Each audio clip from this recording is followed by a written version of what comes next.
Welcome to Daily Wisdom, Walking the Path with the Buddha, a podcast shared by David Roylance. This podcast is dedicated to guiding you to completely eliminate the discontent mind and the suffering it causes by attaining enlightenment. Learn and practice the teachings of Gotama Buddha that will guide you to fully attain a peaceful, calm, serene, and content mind with joy. To support this podcast, visit patreon.com/supportbuddha or visit buddhadailywisdom.com, where you will discover a full range of courses, retreats, and online learning resources to assist you on the path to enlightenment. Now, here's our teacher to share more.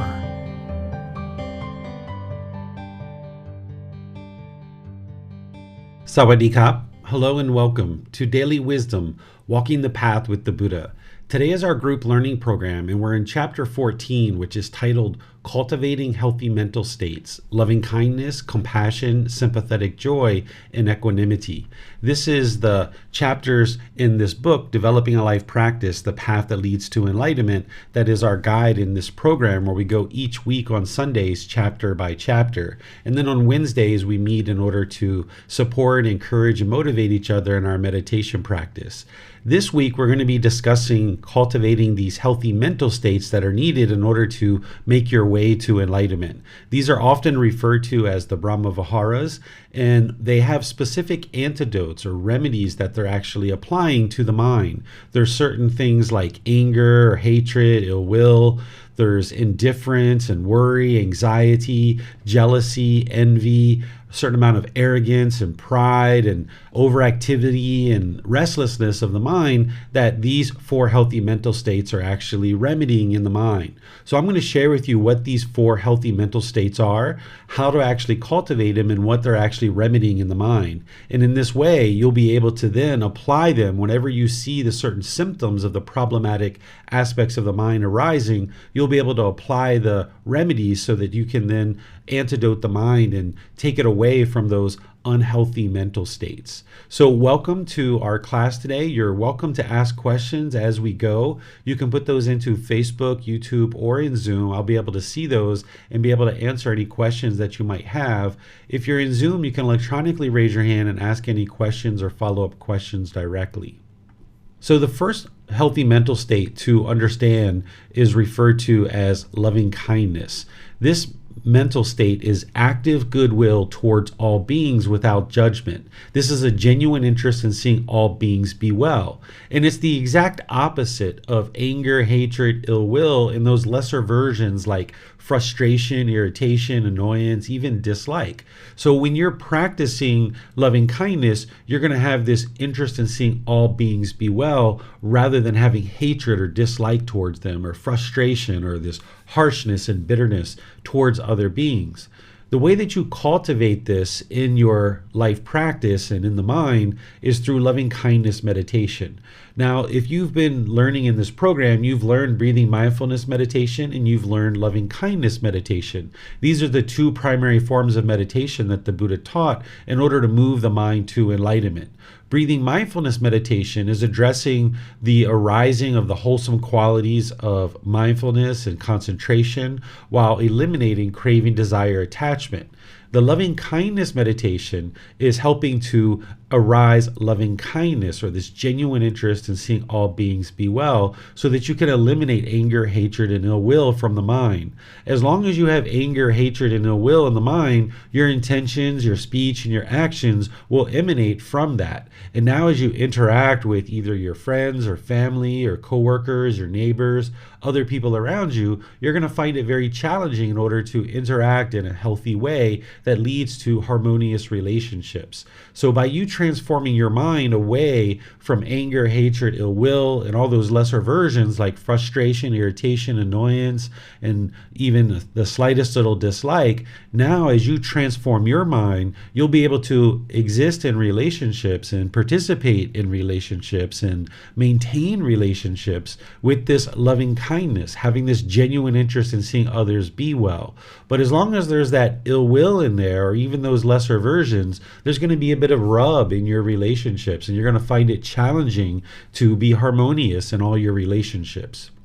So what this loving kindness meditation is doing is essentially rewiring the mind. So it no longer goes down this path of anger, hatred, and ill will, because oftentimes the way the mind functions is when it's having craving, desire, attachment, if it gets the objects of its affection, it's going to get those pleasant feelings of happiness, excitement, elation, thrill, exhilaration, euphoria. But when it doesn't get what it wants, it'll move to this anger, this frustration, this hostility, this bitterness, and even, this agitation or irritation. And the mind goes down this path of this ill will. And it's a well-worn path that the mind has been down many times in the past. So it's really easy for the unenlightened mind to be able to think and falsely assume that the painful feelings that you're having are coming from this person or some situation that you're experiencing. So the unenlightened mind will tend to push that person away, or you'll become bitter and harsh and aggressive with that person, or you will put your expectations on that person, wanting them to be the way that you want them to be. And as a result, people will leave out of your life. And this is this well-worn path of anger and hostility. Sometimes it's called aversion, where you're pushing people away. Well, as long as your mind continues to do that, you're going to not be able to live harmoniously with all beings, because you're pushing people away, you're becoming bitter and harsh and aggressive with people, and you're putting your expectations on people, expecting them to be the way that you want them to be. So what you're doing in loving kindness meditation is you're rewiring the mind, essentially, and cultivating this genuine interest in seeing all beings be well, so that now the mind can forge this new path. It's like getting out a machete and busting through the bushes and the stickers and the branches and creating this new path of this genuine interest in seeing others be well and having active goodwill.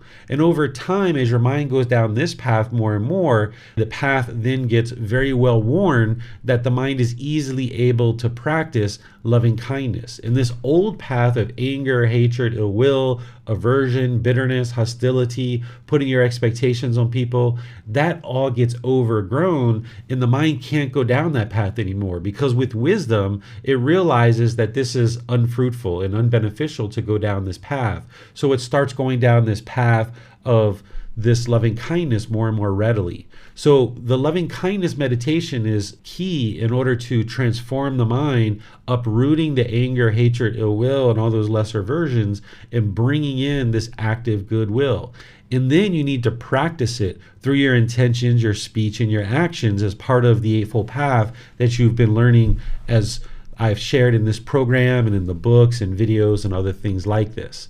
So what you're doing, in addition to the loving kindness meditation and then practicing loving kindness in daily life through your intention, speech, and actions, is you're cultivating that mindfulness, as I've talked about in breathing mindfulness meditation, so that you can identify the unwholesome qualities arising, so that in daily life, with awareness of mind or mindfulness, you can observe the anger or the hostility or any other aspects of the mind that are emanating from this ill will. And when you observe that with mindfulness, then you can apply right effort to cut off and let go of the anger, hatred, ill will, frustration, irritation, even that slightest dislike, and you can bring in the loving kindness, this genuine interest in seeing all beings be well. And this is what's going to help you to transform the mind. Gradually, slowly but surely, you're transforming your mind. Oftentimes in relationships, when the mind lacks wisdom and it's unenlightened, the mind thinks that in order for a relationship to improve, that you want the other person to change. And the mind kind of holds back and wants this other person to change and putting your expectations on that person.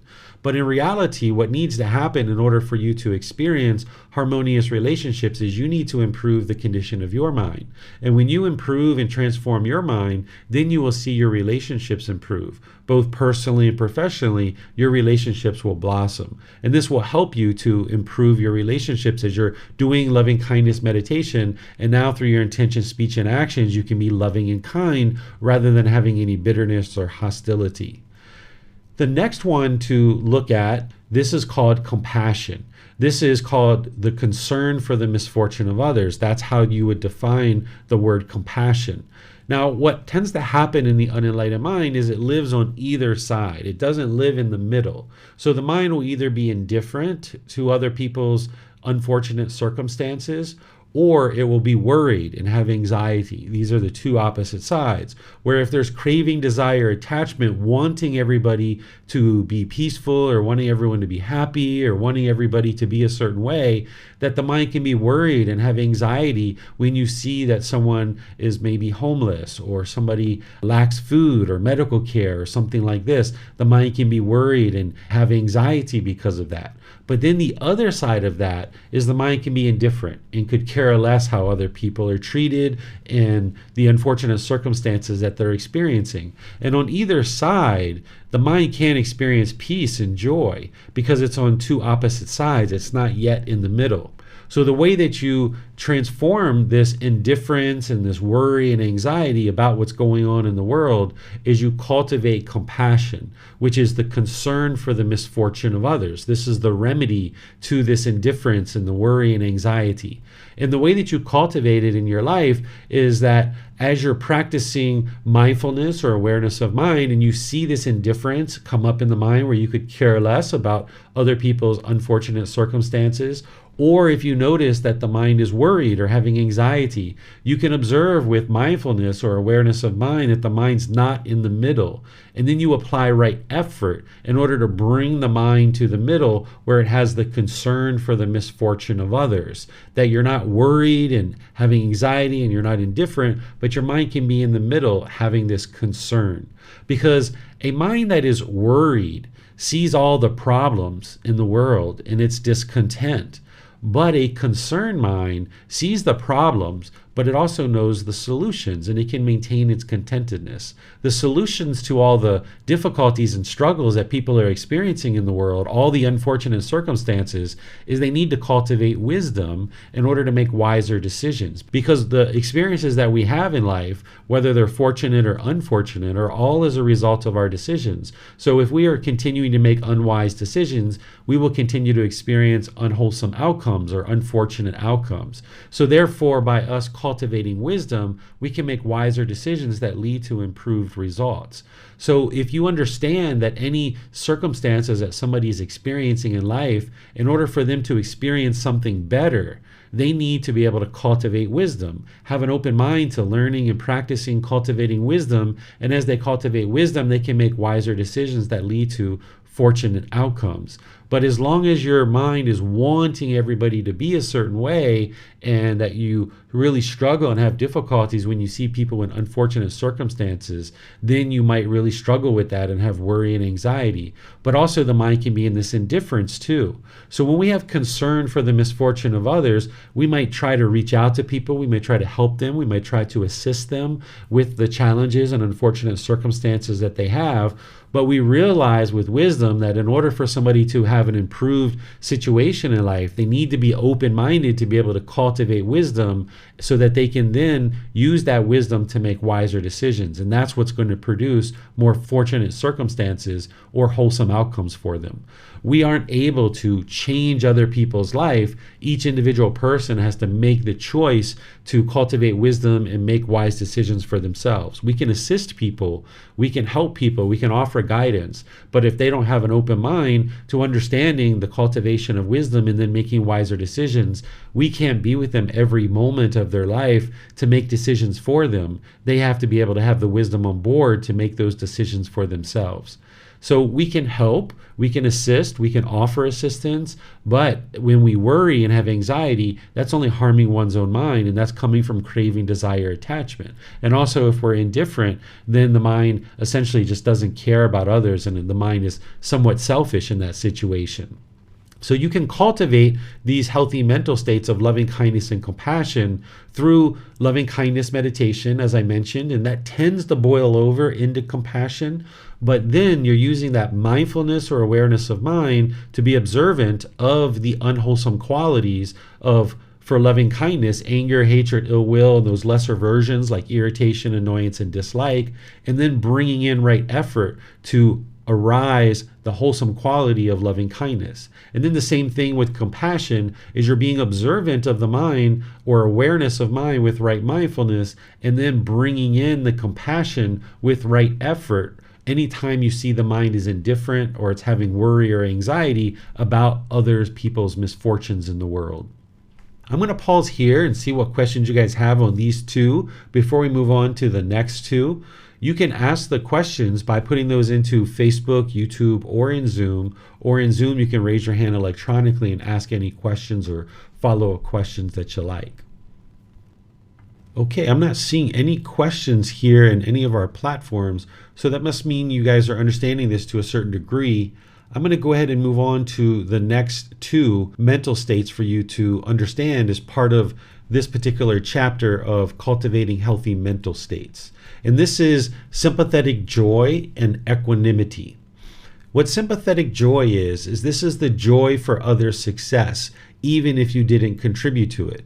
This is the remedy for the unwholesome quality of envy, jealousy, and even pride. So what the mind will tend to do in the unenlightened state, due to its cravings, desires, attachments, is it wants things to be a certain way. It has certain selfish desires. It wants things for itself. So when it sees other people being successful, the mind can be envious or jealous. Or if you accomplish a certain thing, you could be very prideful. So as long as the mind has craving, desire, attachment, and wanting certain things and having certain selfish desires, you might observe this envy or this jealousy arising in the mind. For example, if you were in a work environment and there's a new position that opens up, maybe you apply for that position, but maybe some of your colleagues apply for it as well. And then when they get the position and you don't, you might feel jealous or you might feel envious of that. Or say that you really want a new house and your friend gets a new house. You can be envious or jealous of that. Or you really want a new car or a boyfriend or a girlfriend or a life partner or a child or something like this. And one of your friends end up getting a new car or a new boyfriend, girlfriend, a husband, wife, a new child. Maybe they go on vacation and you really are struggling with your finances and aren't able to do these things that your friends are doing. And you might feel envious or jealous about this. And what you would like to do in order to remedy that and combat that is to arise sympathetic joy in the mind, where you have joy for other success, even if you didn't contribute to it. This is going to help you to eliminate the envy and jealousy. So you're going to need to be observant of the mind with right mindfulness to be able to identify the unwholesome qualities arising and then apply right effort to eliminate the unwholesome quality and cultivate the wholesome quality of sympathetic joy. So if you know that when envy and jealousy arises, that the antidote to that is sympathetic joy, that whenever you notice in the mind that envy or jealousy is arising, you can then apply this sympathetic joy. And when you're working on these healthy mental states, there's a good chance that you're not going to feel them in the mind. You're not going to be able to really feel it 100% that it's there, particularly when you first start practicing it. So in that example where maybe one of your colleagues gets a position at work that you were applying for, and maybe they swing by your office or your cubicle or your desk, and when they do, they kind of mention to you that they've gotten this job and that they have achieved this new position. And maybe when they tell you that, right away you notice the envy or the jealousy start to arise. And now you work to cut that off and let it go. And when you turn and you talk to them, and you might say to them, "Oh, I'm really pleased that you got that job. That's really wonderful." You might be able to say that, but inside you don't really feel it. And this is normal. And it's almost like a wall that you need to break through in order to get to the point where you can now practice having this sympathetic joy towards any situation that's occurring.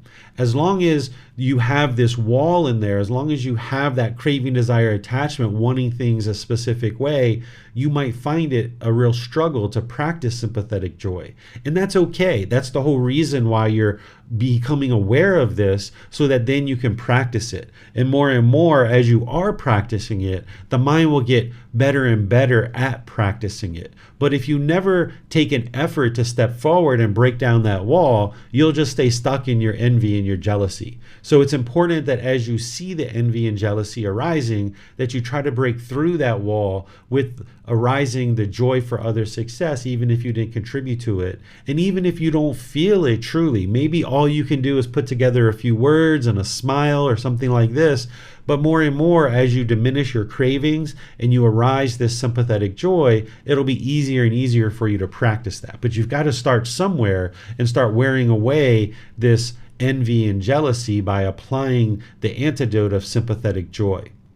Then there's this fourth Brahma-vihara, or this fourth healthy mental state that I'll share with you. There's two aspects to this.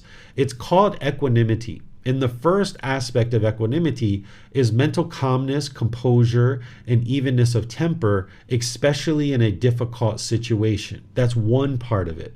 The other part of it is treating everyone impartially. And I hope you understand both parts.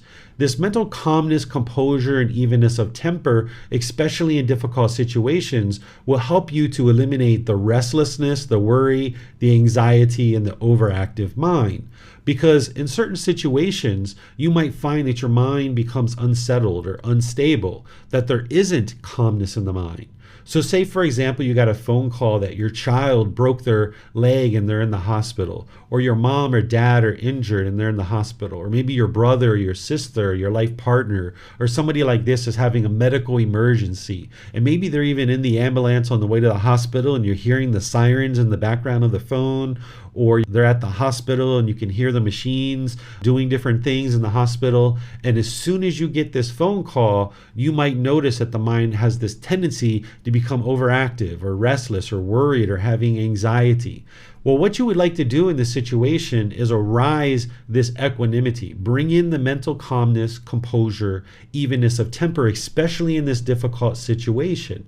Because as long as you allow the mind to become unsettled and uncalm, you are potentially getting yourself into a situation where you could make unwise decisions that are going to lead to unwholesome results.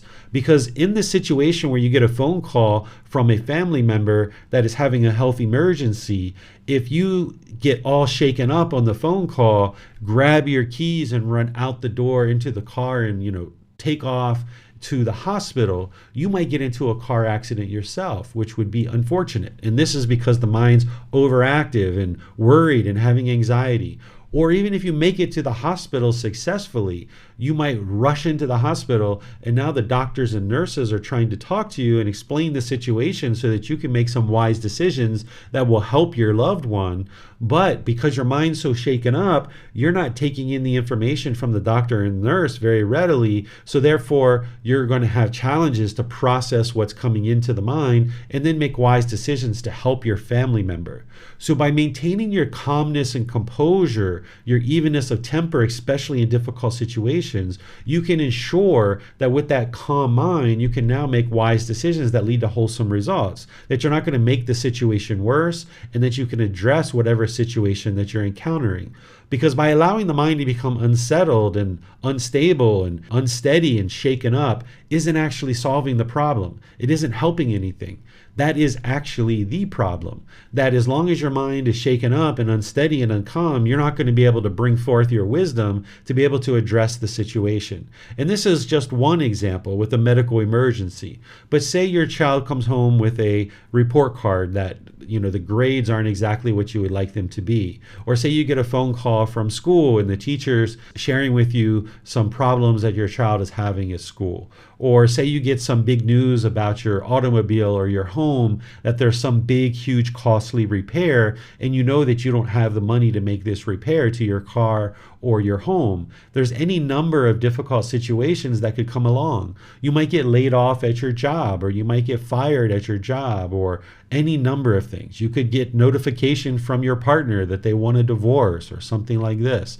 Any number of things. There could be a death in the family or something like this. And any kind of situation that's occurring either in your personal life or professional life, whenever you're noticing that there's a difficult situation that you're encountering, and then you notice that there's restlessness or worry or anxiety or overactive mind that's starting to be produced, you should think equanimity. Mental calmness, composure, evenness of temper. Even if your mind isn't already having this restlessness, worry, anxiety, or overactivity, whenever you notice that there's a difficult situation that you're encountering, right away you should just think equanimity, calmness, composure. Maybe you're driving. Maybe you're working with a client or a business partner or something like this. And maybe you're having a lot of challenges explaining something to a client or a business partner. Right away, just think mental calmness and composure, evenness of temper, because this is going to allow you to bring forth your wisdom to address whatever situation it is that you're encountering. And then the other part of equanimity is treating everyone impartially. What this is going to help you with is with the ego and this arrogance, this conceit that arises in the mind. Because oftentimes what the unenlightened mind is doing is it's measuring and comparing people and trying to decide if you're above that person or if you're below that person. And if you're above that person, you might talk down to people and look down on people. And if you feel like you're below somebody, you might look up to that person and you talk to that person in a different way. And as long as your mind is doing this, where you're judging people and putting yourself above and below people, you're not treating everyone impartially and treating everyone fairly. So your mind almost becomes obsessive of constantly trying to figure out in any kind of social situation, am I above these people or am I below these people? Or even at work, in business, if you walk into a large meeting with lots of people, you might be trying to figure out, am I above these people or am I below these people? And now you talk to people who you feel that you are above in one way, and maybe you talk down to those people. And the people who you think are above you, you talk to those people in another way. And your mind has to keep switching back and forth between this. Where this is coming from is in our past and our countless animal existences, we needed this pecking order, so to speak. In the human realm, we don't need this pecking order, and it causes all kinds of problems. But in the animal existences, we needed this, because when we were wolves, in this pack of wolves, we needed our alpha male and alpha female to be able to mate and create more and more animals for us to become a stronger pack. Our alpha male and alpha female taught us how to hunt and be able to eat and survive in the wild. When we were a herd of elephants, the matriarch, she's the one who showed us where to eat and how to get water and our migration paths and things like this. So we needed to absolutely know who is the matriarch of this herd, and we're going to follow her. And our survival is dependent on the matriarch or on the alpha male or alpha females of our pack of animals, whatever animals we are. But what happens is our mind gets so conditioned to think that way in our past animal existences that when we become human beings, the mind still has this in the mind, and we start putting ourselves above people and below people. And now, because of that, we have difficulties and complications in the human realm. But what we can do is we can treat everybody impartially and think of everybody impartially. And this eliminates the ability for us to need to try to figure out who we're above and who we're below. And we can just treat everyone equally. And now our life practice can be very calm, and we can be content, and we can be joyful, because we don't have to constantly be figuring out who's above us and below us. And we don't have to talk to one group of people one way and another group of people another way. We can just always be polite, kind, friendly, and respectful to all people around us and treating everyone the same.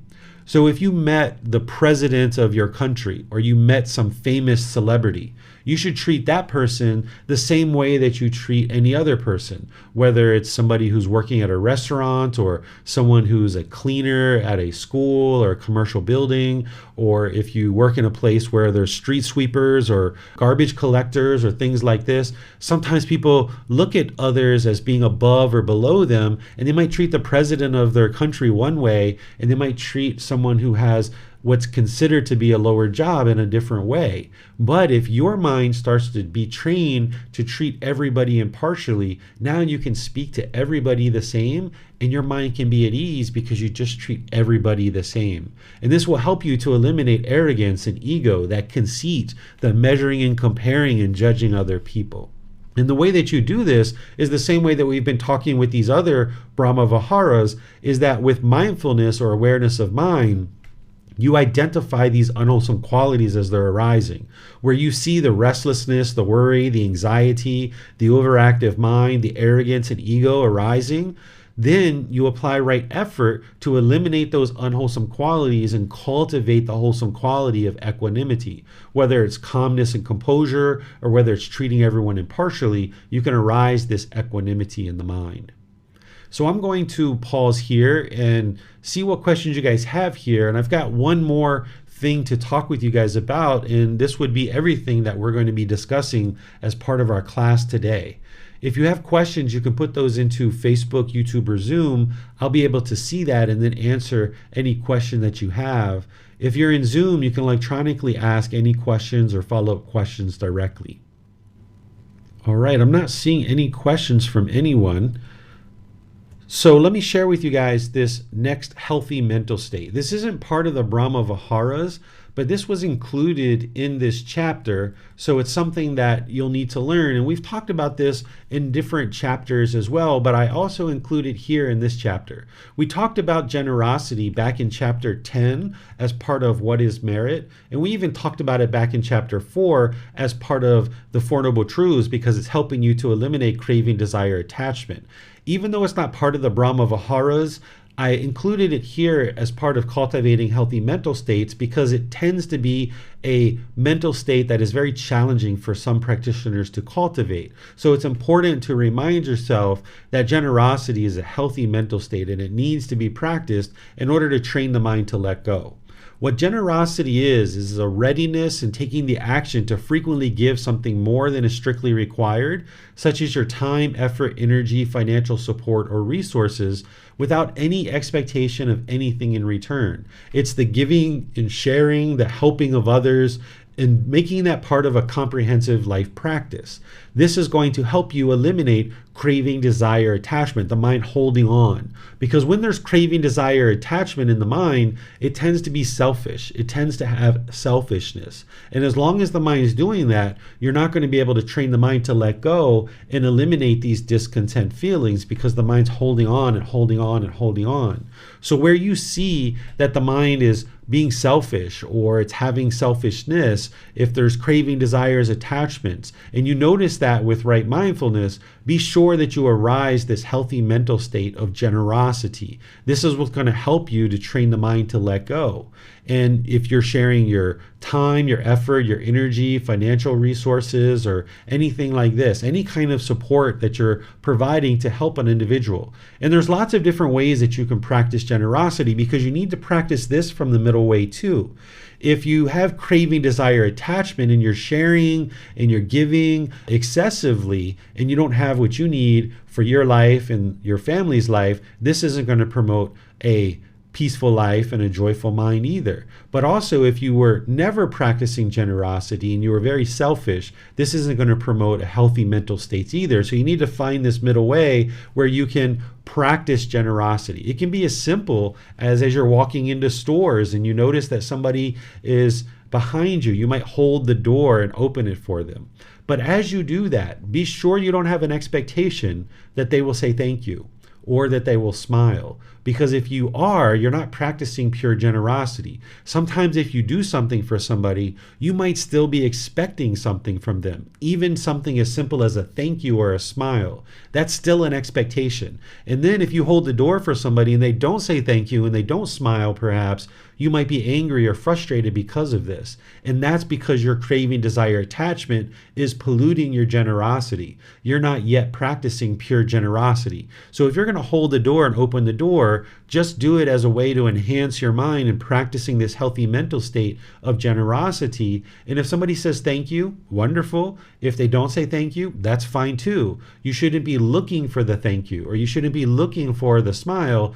It's nice when people do those things, but you shouldn't have the expectation that it's going to occur, or else you're going to set yourself up to fail, because not everybody's going to say thank you, and not everybody's going to smile when you open the door. That would be permanence. And we understand the universal truth of impermanence, that that's just not going to be possible. So when you're practicing any sort of generosity, whether you're sharing your food or your clothing, your money, your resources, or all these kinds of things, you shouldn't have an expectation that you're going to get something for that, even including something as simple as a thank you or a smile.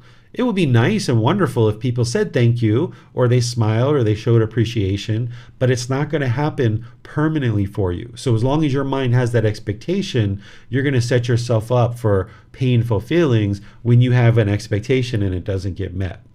The Buddha talks about generosity at multiple points in his teachings, because it's an important quality to cultivate, and you wouldn't be able to get to enlightenment without practicing generosity. So I've included a little bit of his words here and helping you to understand what he shares about giving and sharing. Now, he talks many different times in different discourses about practicing generosity, but this is just one particular aspect of his teachings that I'll share with you, because for me, when I read it, it was quite impactful, and perhaps it'll help you as well. He says here in this teaching, "Monks, if beings knew, as I know, the results of giving and sharing, they would not eat without having given, nor would the stain of selfishness obsess them and take root in their minds. Even if it were their last bite, their last mouthful, they would not eat without having shared it, if there were someone to share it with. But because beings do not know, as I know, the results of giving and sharing, they eat without having given, and the stain of selfishness obsesses them and takes root in their minds." So this is the Buddha essentially talking about the results of generosity is enlightenment. He doesn't say it specifically here, but you can understand that that's what he's talking about with the totality of all his other teachings. What he's saying is, if beings knew as I know the results of giving and sharing, the results of giving and sharing are the elimination of craving, desire, attachment. In eliminating craving, desire, attachment, you experience this peaceful, calm, serene, and content mind with joy, this enlightened mental state. So if beings understood how peaceful and how joyful the enlightened mind is, they would not eat without having given, nor would the stain of selfishness obsess them and take roots in their mind.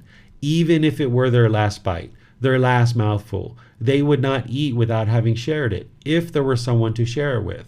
But because beings do not know this peacefulness, this calmness, serenity, and contentedness with joy, because they do not know, as I know, the results of giving and sharing, they eat without having given, and the stain of selfishness obsesses them and takes root in their minds. So this is what the Buddha is sharing with you, and he shares in other teachings about generosity and the benefits of it. And he even talks about how in his past lives he practiced generosity extensively. And he says this is one of the primary qualities of mind that he cultivated in multiple lives that allowed him to get to enlightenment on his own as a Buddha in his last life. So generosity is so utterly important, and that's why I included it here in this chapter. Even though it's not part of the Brahma-viharas, it's something that you're going to need to actively cultivate. And it's going to need to be more than just holding a door for somebody going into a store. You're going to need to learn how to share multiple things in your life. And where you see your mind's holding on to things, you should be trying to figure out ways to share. So if you're noticing that you're holding on to your clothing, figure out a way to share your clothing. If you notice that you're holding on to your car and you're very possessive about your car, figure out a way to share this car. Or if you're noticing that you're hoarding food and you don't want people to eat your food, then figure out a way to share food with people around you. Or your financial resources, or maybe your house. Maybe you don't want people coming into your house and being in your house because you feel like they're going to mess it up or take advantage of it or something like this. You can find ways to invite guests over to spend some time in your home. And now that you're sharing your home with somebody, it helps your mind to let go and not hold it so tightly and be so possessive and so selfish as it relates to your home or your money or your clothes or your car or other possessions that you might have.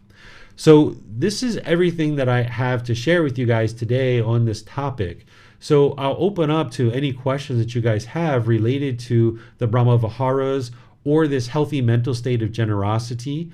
And I'll just remind you that you can ask questions by putting those into Facebook, YouTube, or Zoom, or you can raise your hand in Zoom and ask any questions that you like. Okay, I don't see any questions coming in any of our platforms.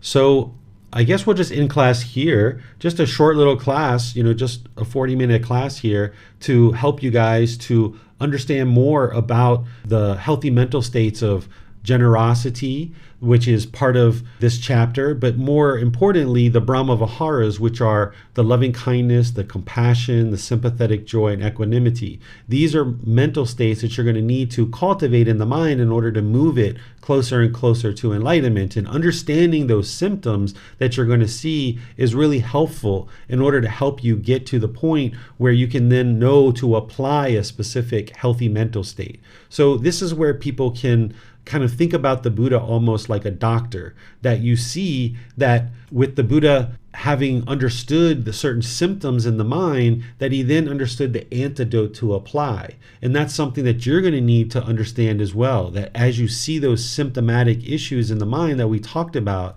those unwholesome qualities arising, that then you know the wholesome mental state to then apply. So you'll be able to then do that work as you're in your daily life. So in the future classes, this next class on next Sunday, we're going to be in chapter 15, which is titled True Love. Love without attachment. This is where you're going to learn about how the mind is typically misunderstanding what love is in the unenlightened state, so that you can understand true love and how to actually practice it. Because the more you understand what true love is and you're practicing it, you'll be able to then experience true love coming back to you. But as long as you're misunderstanding what true love is and you're practicing craving, desire, attachment, thinking that that's love, you're going to have difficulties in your relationships. So that's what we're going to be doing next Sunday, and you're welcome to read that chapter ahead of class if you like. And then in our class on Wednesday, we're going to be doing breathing mindfulness meditation together. So you're welcome to join for that as well. So thank you all for joining. Very pleased to have shared these teachings with you. Continue to remain dedicated and diligent to developing your practice, and where you need help, feel free to reach out and ask for any help. So we'll see you guys in a future class. Have a very lovely and wonderful rest of your day. Sawadee Kap. Thank you for listening to this podcast. To provide support for this podcast, visit patreon.com/support Buddha. To access more teachings, visit buddhadailywisdom.com. There, you will discover a full range of courses, retreats, and online resources to assist you on the path to enlightenment. Remember to establish a daily, consistent meditation practice, along with learning and practicing these teachings. A well-developed meditation practice is the foundation in which to train the mind to attain enlightenment.